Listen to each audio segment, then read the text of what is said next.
It has been such an intense few weeks of learning shit and healing shit and experiencing shit and being forced to do shit that feels really uncomfortable and really hard to do.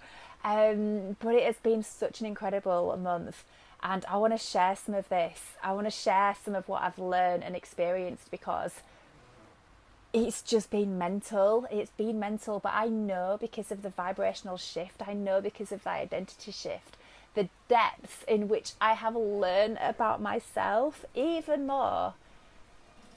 I know that because of that, reality is going to start to shift around me because it has to do, because my experience of reality reflects what is going on in my internal world, and because my internal world now is shifting as a result of what I've been learning about myself, as a result of the healing that I've been doing. It's all going to start to change. So I just want to share some of this stuff with you. So I think one of the biggest identity realizations for me is around this feeling of worthlessness, right? Now, when I say that, it feels really, really uncomfortable to say, but this is just so common for so many people. And the reason why we carry this with us is because when we are born as babies, we get the attention usually of mum and dad, unconditional love and attention. And that lasts for a few months, sometimes a few years, before we then need to learn that we have to do something in order to receive love and attention from our primary caregivers, our parents usually. So we learn from that young age that we have to do something in order to feel loved, in order to feel good enough, in order to feel accepted, in order to receive that attention from mum and dad. And because of that, we develop this feeling, and it is buried so deep, of unworthiness. Now, given the people that I've worked with, given what I've learned on this journey so far, on some level, it is there in pretty much all of us. But because our ego is there to hide it from us, because that's our safety mechanism, it's our survival mechanism. Our ego is there to keep us in this loop of being the person that we've always been, experiencing the same things that we've always experienced, being nice and safe and protected and kept in our bubble of life. Our ego doesn't want us to step out of who we've been.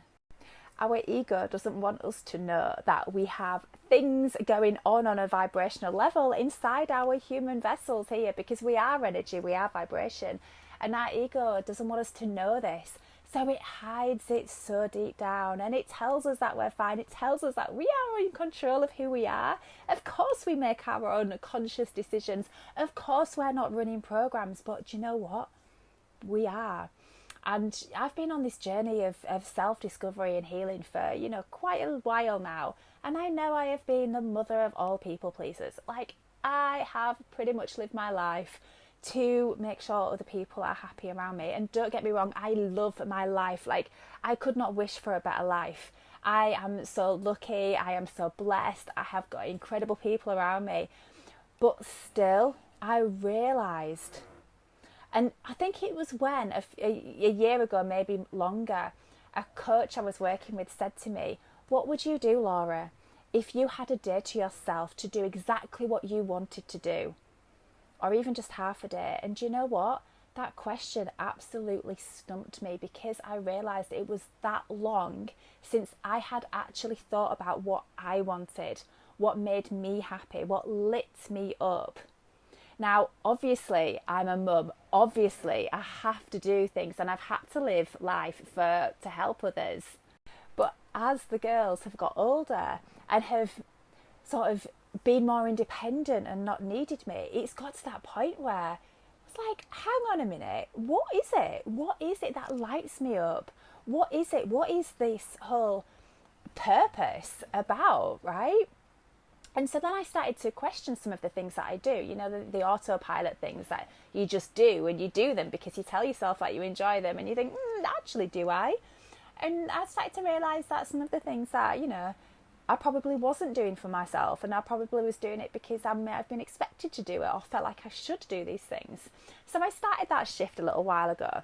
But then these past few weeks, oh my gosh, what kind of kept coming up to me, I kept getting the message, the download, that there wasn't balance in some of my connections, some of my friendships, the connections I had. It was like I was giving a lot and not really receiving back from some people, on an equal level. And this kept coming into my awareness. And what this meant was that I needed to have some conversations, or I needed to, put myself in that awkward position. And this people pleaser that I have been felt so uncomfortable at having those conversations. But even so, I needed to do that. I knew I needed to do this to be able to honour who I am and respect who I am, but also really, just respect who I am. Because am I here just to please other people? Who is Laura if she is not making other people happy around her? Now, that is interesting, because this Laura here, my inner child, this younger version of me, learnt that she was only worthy of love, attention, if she was helping others around her. Yeah, going back to that younger version, that little girl Laura, who learned that she had to do things for people in order to feel loved, in order to feel liked. So I had these conversations, and it was really, really tough. But it really helped me just to get underneath how much I have been sacrificing myself and my own happiness and putting the happiness of others above myself. Now, once this it came into my awareness, and I literally sat on the floor in the shower and just cried my eyes out. Not because I was upset, but because how much I realised that I had been doing this all of my life in so many situations. And it was almost like as soon as the light bulb went on, it was like boom, boom, boom, boom, boom, boom, boom. I started to see all of the scenarios where I had put other people's happiness in front of my own. So I was there, sat on the floor in the shower, having a good old cry, allowing these emotions to release, this sadness, with this realisation that this version of me thought that she needed to make people happy in order to be liked, in order to be loved, in order to be accepted. And it's so interesting because when you really go on this inner journey and you start to see these things, basically we're like an onion. So when you start this journey of self-discovery, you get to see a little bit, because your subconscious will only ever allow you to see what you can handle, right? Or what you're able to work through, or what you're able to see. Remember, our ego is there to keep us blind to all of this. That's its job. That's why it's there. So it takes time to be able to go to some of these depths that we go to. And then when I started to see these things, I was stood in the queue to get a coffee in the hospital last week or the week before when Lydia was in. And the coffee machine broke, and I asked the lady to come and fix the coffee machine, and 2 other people came to queue for the coffees. Now, I needed to get 2 coffees because it was for myself and Lydia. And I felt bad. No, what the old me would have done is step back and let the other 2 people go first because they were just getting 1 coffee. I didn't feel worthy enough to go first in this queue, even though I was there first, right? That was the extent of which I have put other people before myself. And then I start to notice other things in my life as well, where I've been putting the feelings of other people above my own. And what does that say about me? What does that say about the way that I view myself and the way that I feel about myself in the world? It means that everybody else is more worthy than being happy than what I am, which is completely and utterly not true. Because do you know what? We are all divine beings. We are all equal. We are all source, creation, God, whatever we want to call that energy, experiencing itself in human form. We're also connected to the divine.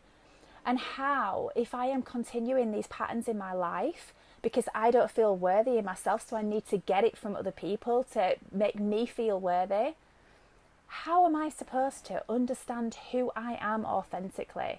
How am I supposed to understand who Laura is on a really deep level when my number one survival is to feel worthy by pleasing others around me. It is insane when you go on this journey. It is insane when you start to understand who you are on such a fucking deep level. This has just been mind-blowing for me, and I know it probably sounds simple, it probably sounds a bit nuts, a bit well, that's fucking obvious to some, and I get it, because if I had heard somebody say all of this a few years ago, I'd have been like, well, that's obvious. I don't do that, and I don't, because it's so blind to us. This stuff is so blind to us. But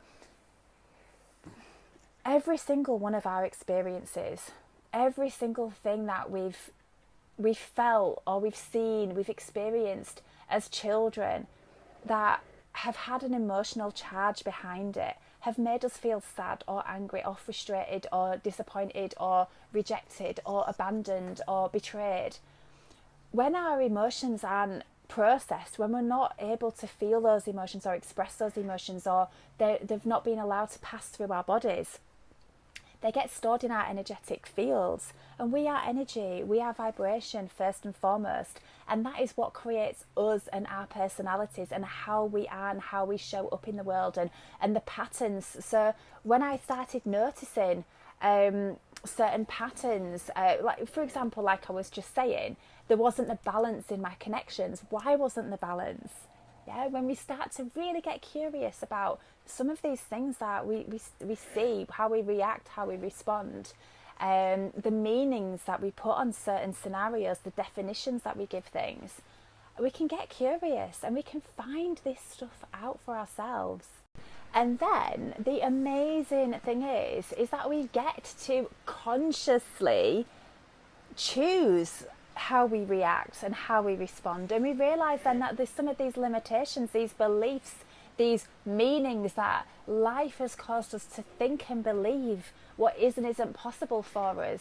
They start to just disappear then, because we are no longer being the person that we have been, because then we realise that we can actually find out and be and become and evolve into our true authentic self. We can be more of ourselves because we're not running these programs. We're not trying to live from this survival instinct where we need to feel worthy on some level, or that we need to be a certain way, or yeah, it's just insane. It's insane. But I just wanted to share that because this is the journey that I'm on, and the more that I am doing this and healing and releasing this stuff out, the higher my vibration is becoming. When my vibration is higher, I am creating in my reality. And yeah, it's a journey that is for the brave people to do, because sometimes it feels uncomfortable.